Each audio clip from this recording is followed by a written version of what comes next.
Пациентите на кои им беше трансплантирано црн дроб и бубрек се во добра здравствена состојба, објаснува за Канал 5 националниот координатор за трансплантација Билјана Кузмановска.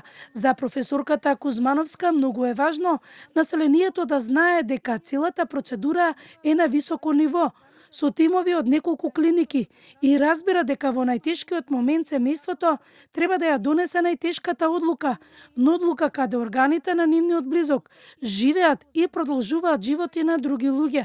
67 годишен маж доби црн дроб, а 51 годишна жена доби нов бубрек.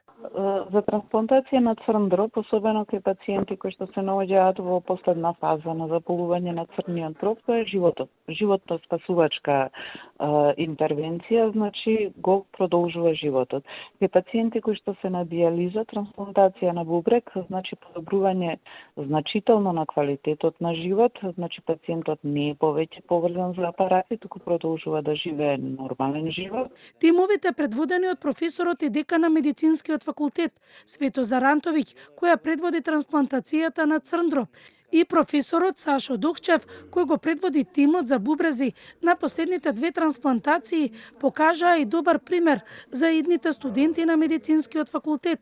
Посочи Кузмановска, која вели дека и во делот на пресадување на срце, коски и ружници тимовите се целосно посветени. Примери и успеси за нив се навистина мотивирачки да се нафатат за оваа гранка да ја работат, а воедно ние се трудиме трансплантацијата што повеќе да ја доближиме до студентите и преку студентските конгреси на кои што се организираат посебни сесии за трансплантација.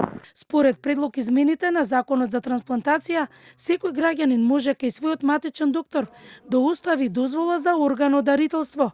Во овој момент одлучува неговото семејство.